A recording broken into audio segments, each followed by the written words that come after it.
ലൈംഗിക വിവാദങ്ങളിൽ മാനം പോയതോടെ യൂത്ത് കോൺഗ്രസ് അധ്യക്ഷ സ്ഥാനത്ത് നിന്ന് രാഹുൽ മാങ്കൂട്ടത്തിന്റെ രാജി ചോദിച്ചു വാങ്ങി കോൺഗ്രസ്. AICC കടുത്ത നിലപാടെടുത്തതോടെയാണ് രാഹുലിന് സ്ഥാനം തെറിച്ചത്. രാജി സ്ഥിരീകരിക്കുന്ന വാർത്താ സമ്മേളനത്തിലും പരാതിക്കാരികളെ വെല്ലുവിളിച്ചാണ് മാങ്കൂട്ടത്തിൽ സംസാരിച്ചത്. എന്നാൽ MLA സ്ഥാനം രാഹുൽ രാജിവെക്കേണ്ട എന്നാണ് കോൺഗ്രസ് തീരുമാനം. ഇന്നത്തെ കാലത്ത് ഇതിനൊക്കെ നമ്മൾ ആൻസറബിൾ ആകുന്നത് ഏതെങ്കിലും ഒരു വ്യക്തി, ഇപ്പം നിങ്ങൾ സൂചിപ്പിക്കുന്നത് പോലെ ഗർഭചിത്രം നടത്തുവാൻ പ്രേരിപ്പിച്ചു എന്ന് പറയുന്നൊരു പരാതി ഏതെങ്കിലും ഒരു വ്യക്തി പറഞ്ഞിട്ടുണ്ടോ? പറഞ്ഞിട്ടില്ല. ഏതെങ്കിലും ഒരു വ്യക്തിയുടെ പരാതി ഉണ്ടോ? അപ്പം നമുക്കത് അന്നേരം നോക്കാം. അന്നേരം അവരത് പരാതി കൊടുക്കട്ടെ. ആ പരാതി കൊടുക്കുമ്പോൾ നമുക്കത് നിയമപരമായി നേരിടാം. ആ പരാതി കൊടുത്തതിനപ്പുറം അതിനുശേഷം കോടതിയുണ്ട്. കോടതിയിൽ ഞാൻ എൻ്റെ നിരപരാധിത്വം തെളിയിച്ചോളാം. പാർട്ടിക്കകത്തുള്ള ഏത് നേതാവിനെതിരായിട്ട് ഇതുപോലെ ഗുരുതരമായ ആരോപണങ്ങൾ വന്നാൽ പാർട്ടി അത് ഗൗരവമായി പരിശോധിക്കുകയും മുഖം നോക്കാതെ നടപടിയെടുക്കുകയും ചെയ്യും. ഒരു വിട്ടുവീഴ്ചയില്ല. ആരായാലും മെസ്സേജ് അയച്ചാൽ തൂക്കിക്കൊല്ലാനൊന്നും പറ്റില്ലല്ലോ.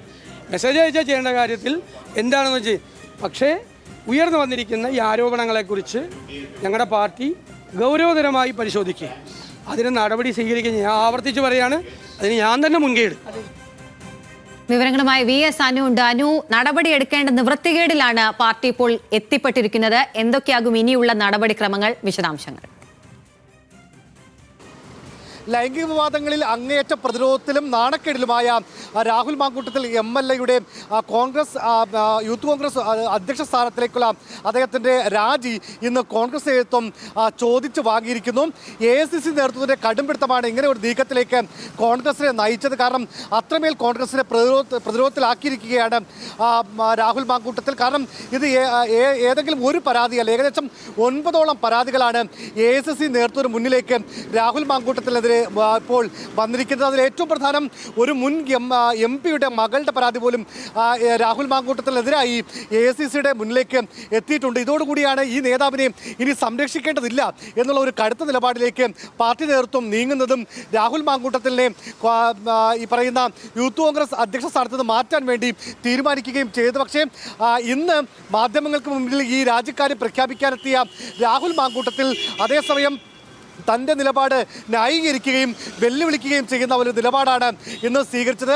തെളിവ് എവിടെ, കൂടുതൽ ചാറ്റുകൾ പുറത്തുവിടൂ എന്നൊക്കെ പറഞ്ഞുകൊണ്ട്, പരാതികൾ എവിടെയാണ് എന്നൊക്കെ പറഞ്ഞുകൊണ്ട് അങ്ങേറ്റ പ്രകോപനപരമായ ഒരു തൻ്റെ അടുത്തോടു കൂടിയുള്ള ഒരു നിലപാടാണ് ഇന്ന് അദ്ദേഹം മാധ്യമങ്ങൾക്ക് മുമ്പിൽ സ്വീകരിച്ചത്. പക്ഷേ അദ്ദേഹത്തിനെ ഇത്രയും കാലം സംരക്ഷിച്ച ഷാഫി പറമ്പിൽ ഇക്കാര്യത്തിൽ ഒരു തരത്തിലും പ്രതികരിക്കാൻ വേണ്ടി തയ്യാറായിട്ടില്ല. മറ്റൊരു രാഹുൽ മാങ്കൂട്ടത്തിൽ ഇക്കാലം അത്രയും സംരക്ഷണം ഒരുക്കി, അല്ലെങ്കിൽ ഏറ്റവും കൂടുതൽ അദ്ദേഹത്തെ ചേർത്ത് പിടിച്ച പ്രതിപക്ഷ നേതാവ് VD സതീശൻ ഇന്ന് അദ്ദേഹത്തെ തള്ളിപ്പറയുമ്പോഴും രാഹുൽ മാങ്കൂട്ടത്തിൻ്റെ എന്താണ് പറയാനുള്ളത് എന്നും കൂടി കേട്ട ശേഷമാകും നടപടികൾ ഉണ്ടാകുക എന്നുള്ള വിശദീകരണമാണ് അദ്ദേഹം നൽകിയത്. രാഹുലിനെതിരെ കോൺഗ്രസിൽ മാത്രമല്ല യൂത്ത് കോൺഗ്രസിനകത്തും വലിയ രീതിയിലുള്ള എതിർപ്പ് ഉയരുന്നുണ്ട്. ഇന്നിപ്പോൾ രമേശ് ചെന്നിത്തല അടക്കമുള്ളവർ ഹൈക്കമാൻഡിനോട് രാഹുലിനെതിരെ വേഗത്തിൽ നടപടിയെടുക്കണം എന്നാവശ്യപ്പെട്ട സ്ഥിതി നമ്മൾ കണ്ടതാണ്. പ്രത്യേകിച്ച് ഇനിയൊരു തെരഞ്ഞെടുപ്പ് കാലമാണ്, തദ്ദേശ തെരഞ്ഞെടുപ്പ് വരാൻ പോകുന്നു, നിയമസഭ തെരഞ്ഞെടുപ്പ് വരാൻ വേണ്ടി പോകുന്നു. അവിടെയൊക്കെ രാഹുൽ വിഷയം മുന്നണിക്കും പാർട്ടിക്കും വലിയ രീതിയിലുള്ള ദോഷം ചെയ്യുമെന്നൊരു വിലയിരുത്തൽ പാർട്ടിക്കുണ്ട്. അതുകൊണ്ട് MLA സ്ഥാനം രാജിവെക്കേണ്ടതില്ല എന്നൊരു നിലപാടിലാണ് ഇപ്പോൾ നിലവിൽ കോൺഗ്രസ് ഉള്ളത്. പക്ഷേ അതിനെ അങ്ങേയറ്റം എതിർക്കുകയാണ് CPM-ഉം മറ്റ് BJP ഉൾപ്പെടെയുള്ള മറ്റു പാർട്ടികൾ. രാഹുലിനെ മണ്ഡലത്തിൽ കാലുകുത്താൻ അനുവദിക്കില്ലെന്ന് DYFI-യും യുവമോർച്ചയും BJP-യും അടക്കമുള്ളവർ പറയുന്നു. സ്വാഭാവികമായി രാഹുലിന്റെ MLA സ്ഥാനം രാജിവെക്കാനുള്ള ആവശ്യം ഉന്നയിച്ചുകൊണ്ടുള്ള പ്രതിപക്ഷ അല്ലെങ്കിൽ പ്രക്ഷോഭങ്ങൾക്കായിരിക്കും ഇനിയുള്ള ദിവസങ്ങൾക്ക് നമ്മൾ സാക്ഷ്യം വഹിക്കുക.